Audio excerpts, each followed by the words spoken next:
Hello everybody, welcome back to ESPN's Football Forecast with myself, James Alcott, Kweko Afari, and Lawrence McKenna joins us for the very first time. Exciting times and exciting topic to get into straight away. Bukayo Saka is absolutely killing it right now, but is he the most important player, firstly for Arsenal, but secondly in the Premier League? We will get your final answers on all of it at the end of this video. It's called retention.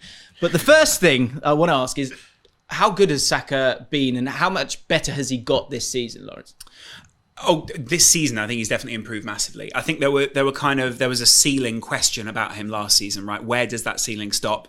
How, if he was to go to, Liverpool fans, for instance, we were saying, oh, well, if he was to come to us, his ceiling would be 10 times higher. And I think as Arsenal have raised their ceiling, his ceiling has gone up as well tactically. They've improved, his position has become so much more important. And I also think they put more emphasis on being a more attacking, in-control side, which puts him in more positions to succeed. Yeah, I think the main aim of this video is actually kind of the definition of him as a player a little bit. We talk about Liverpool there. We were just looking at his comparisons with Mohamed Salah. A lot of people are starting to talk about that. They seem to happen more and more actually on Twitter. There's this sort of, there was the Rodri Casemiro. Yeah. There's another one, DM. There was that debate. The Fabinho, new one seems to be, there you go. Yeah. Well, I'm not sure it was Fabinho, it was someone else. Partey it was. Yeah. But with Salah and Saka, I don't think most people feel that Salah's had quite a bad season. But look at those numbers. Yeah, exactly. 26 games. Yeah. They both got the same goals per game. 11 goals, 7 assists. 2 games more for Saka. 12 goals, 10 assists.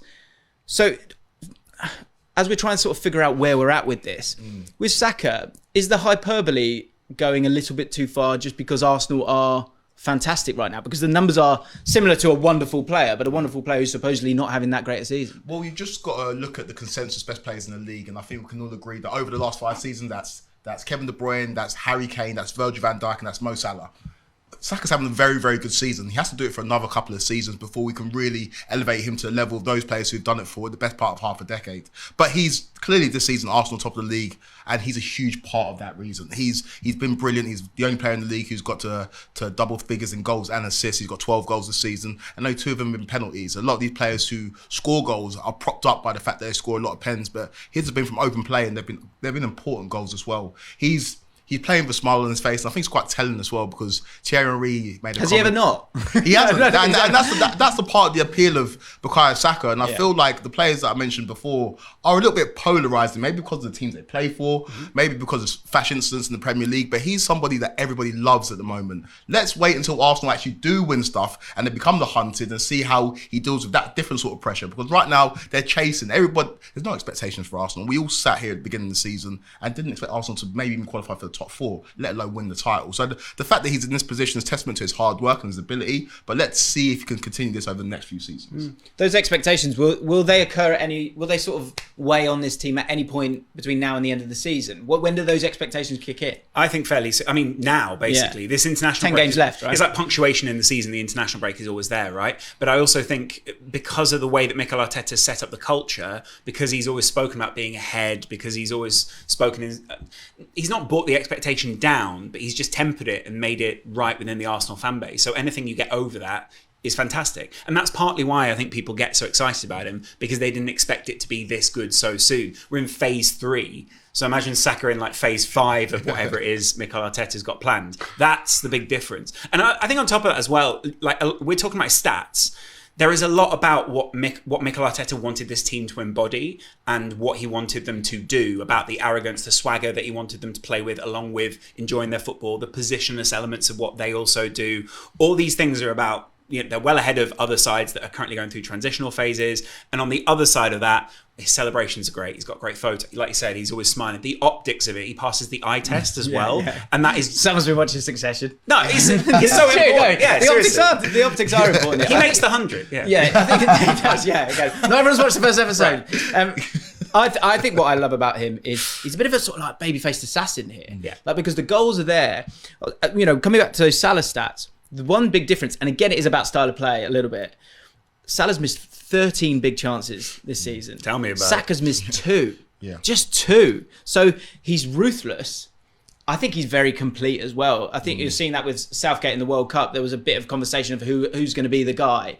he had to be the guy because he's someone who can come and receive the ball, but also going behind as well. But in particular for Arsenal, I think he's focusing more on the other side of it because he doesn't need to get involved as much because there's a lovely little sort of triangle there, Ben White, Odegaard and Saka, and it allows him to be that little bit more advanced and it's allowed him to get his numbers up as well. The tactical intelligence of the whole team is very strong. I think that's partly down to Saka as a smart individual, but also just the general tactics. They're fluent, aren't they? They know what they do and how they play. Trossard too has really brought the best out of them. That's true, and it allows him to go past as well. Yeah, exactly. Yeah. So those two questions that we spoke about at the start.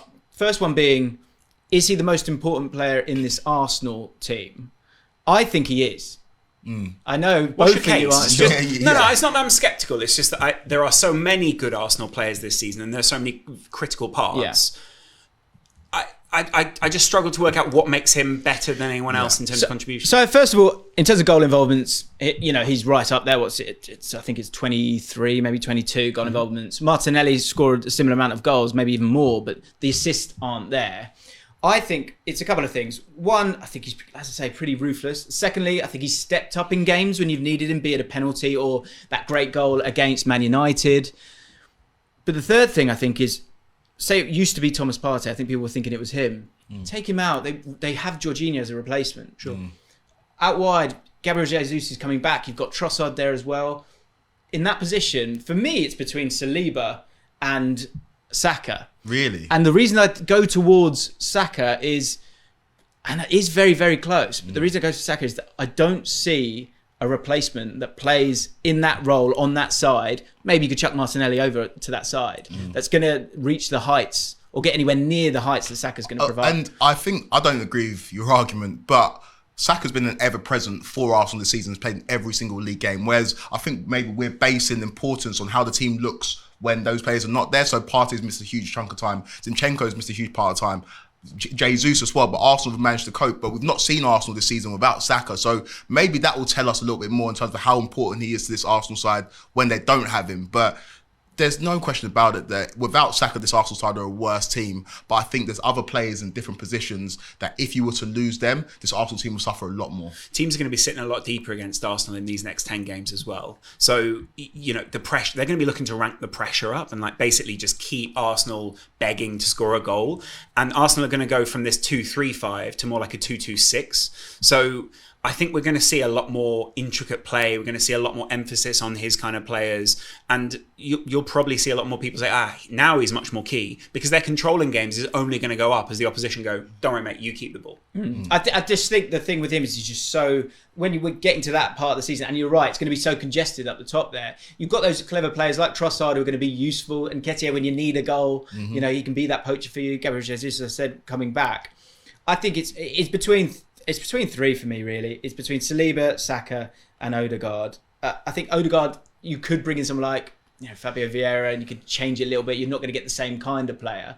If it's not Saka, who would you put forward as that player? Thomas Partey is hugely important to Arsenal. I know that Jorginho's come in and assimilated is kind of what Partey gives you, but Partey acts as a perfect shield for that back four. So he'd be up there for me. I think Saliba's a better centre-back than Gabriel. He's way more talented. But Gabriel, in terms of what he brings emotionally to this Arsenal side, especially an Arsenal side who are chasing a Premier League title, the first title in close to 2 decades, has been hugely important to them this season. Going forward, I think that's a position they can upgrade. But Gabriel's been very, very important for Arsenal in terms of spirit of that side. It's also where it's become so normal for him, right? It's just become, you would just expect that. So the emphasis now has been on the impact that Trossard has had on that left side's, output. And so everyone's sort of going, yeah, of course. So maybe we're already taking for granted what it is that he does for this Arsenal side. I think that's it. You almost got to get so good that you actually, the only story is a dip. Literally. And we're sort of getting to that point now. Yeah. Let's broaden it out a little bit more then. So I think he's the most important player for Arsenal.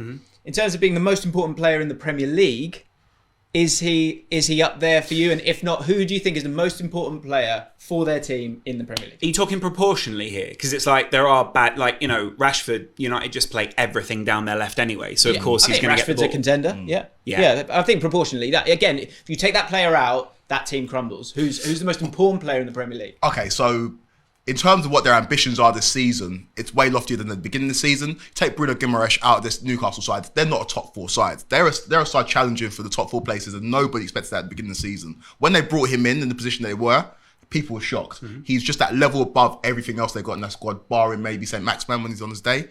I think that Bruno Guimaraes, in terms of importance to a particular side, he has to be the most important player in the Premier League. Casemiro for United's up there this season. You see the difference when he plays well, when he doesn't play well. And I also think now they've sort of worked out ways to get around him. There's kind of that element as well.